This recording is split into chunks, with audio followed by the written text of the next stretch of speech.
योगी बरेली के दौरे पर थे। बरेली में सीएम योगी आदित्यनाथ ने बैडमिंटन पर हाथ आजमाया है, जिसकी एक्सक्लूसिव तस्वीरें सामने आई हैं। इंडोर स्टेडियम के उद्घाटन के दौरान सीएम ने बैडमिंटन खेला और साथ ही खिलाड़ियों की हौसला भी अफजाई की है। वित्त मंत्री सुरेश खन्ना के साथ सीएम योगी ने बैडमिंटन खेला है और सीएम योगी आदित्यनाथ ने इंडोर स्टेडियम का कल उद्घाटन किया और इस मौके पर सीएम योगी आदित्यनाथ बैडमिंटन खेलते हुए दिखाई दिए।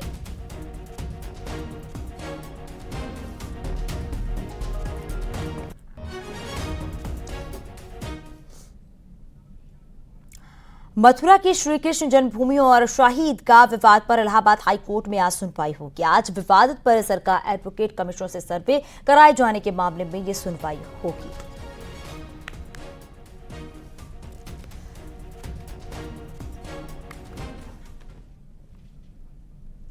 लखनऊ से खबर मिल रही है, जहां पर यूपी विजिलेंस ने बड़ी कार्रवाई की है। यूपीआरएनएन के पूर्व एमडी छत्रपाल सिंह उर्फ सीपी सिंह के आवास पर विजिलेंस की छापेमारी। लखनऊ में सीपी सिंह के कई ठिकानों पर विजिलेंस की छापेमारी हुई और आय से अधिक संपत्ति के मामले में छापेमारी की गई और जांच के बाद विजिलेंस ने मुकदमा दर्ज किया। आय से अधिक संपत्ति का यह आरोप है। मायावती सरकार के दौरान ही स्मारक निर्माण घोटाले का सीपी सिंह पर आरोप है।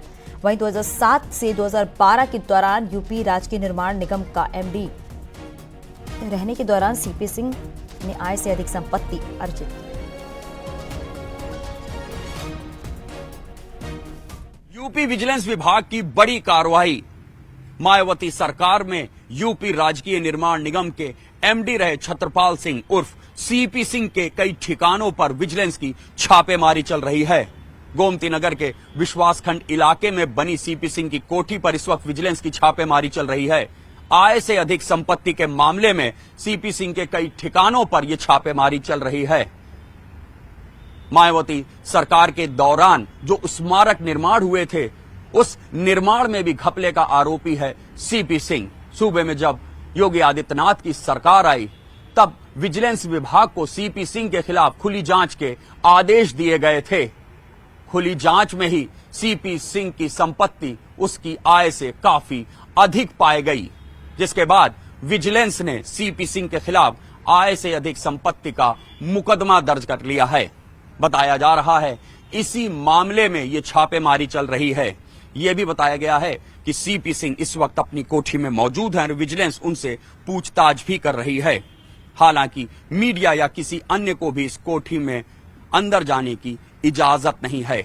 मायावती सरकार 2007 से 2012 के दौरान उत्तर प्रदेश में जब थी, तब नोएडा, लखनऊ में तमाम महापुरुषों के नाम पर पार्क और स्मारक बनाए गए थे। एजेंसी जो निर्माण की थी वो राजकीय निर्माण निगम थी, जिसके एमडी सीपी सिंह हुआ करते थे। उसी निर्माण कार्य में करोड़ों के घपले का आरोप भी सीपी सिंह पर है।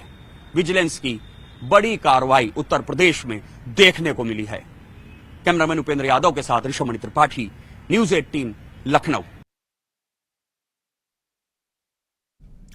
खबर सहारनपुर से है। 3 दिन पहले अलग अलग जगह से अज्ञात लाशें मिलने के मामले में पुलिस ने बड़ा खुलासा कर दिया है। डबल मर्डर केस में पुलिस ने चौंकाने वाला खुलासा किया है। पुलिस ने आरोपियों को गिरफ्तार किया है। अवैध संबंधों के शक में होमगार्ड और उसकी पत्नी की हत्या बहार आलम ने की थी। आरोपी बहार आलम को शक था कि उसकी पत्नी के साथ होमगार्ड के अवैध संबंध हैं। थाना सदर बाजार और स्वाट टीम ने यह खुलासा किया।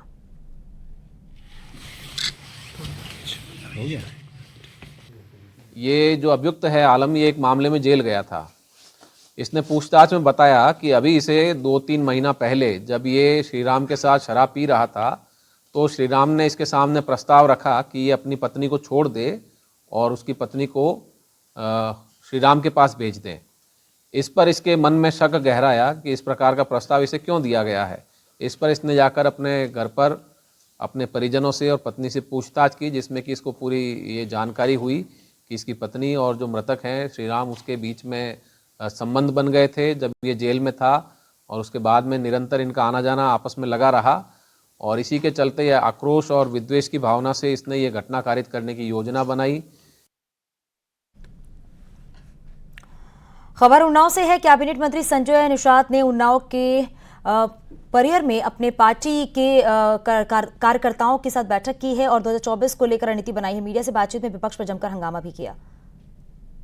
तो देखिए किस तरीके से यहाँ पर आपको बताते चलें कि यह खबर उन्नाव से है, जहां पर कैबिनेट मंत्री संजय निषाद ने उन्नाव के अपने पार्टी के कार्यकर्ताओं के साथ बैठक की और उस दौरान 2024 को लेकर रणनीति बनाई है। मीडिया से बातचीत में विपक्ष पर जमकर निशाना भी साधा गया।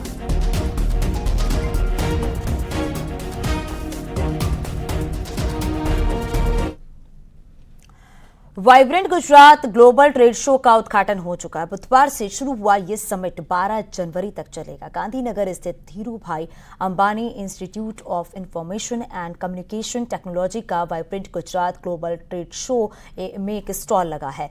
स्टॉल नंबर P9 प्रदर्शनी केंद्र के हॉल नंबर 11 में है। यूनिवर्सिटी के चल रहे एमटेक समेत अलग अलग कोर्सेज को लेकर यहां पर पहुंचने वाले विजिटर्स से जानकारी लेने के साथ ही एडमिशन के लिए रजिस्ट्रेशन भी करा रहे हैं और काफी संख्या में लोगों ने इस स्टॉल का दौरा किया है और अलग अलग पाठ्यक्रमों के बारे में जानकारी भी ली। आपको बताते चले कि समिट में 34 भागीदार देश और 16 भागीदार संगठन हिस्सा ले रहे हैं।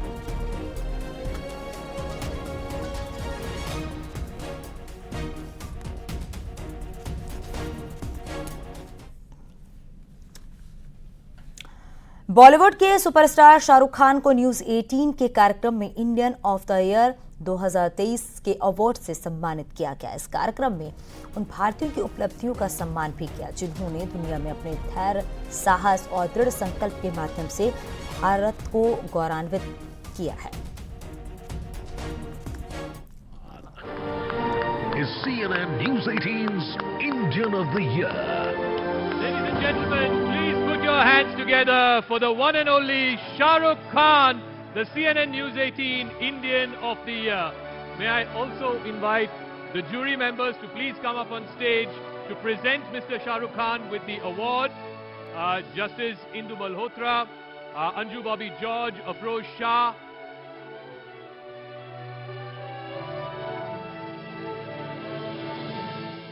Please come to the center of the stage. One movie is incredible in and of itself, but to have 2,000 crore plus and then again Dunki, 3 big movies back to back in a single year.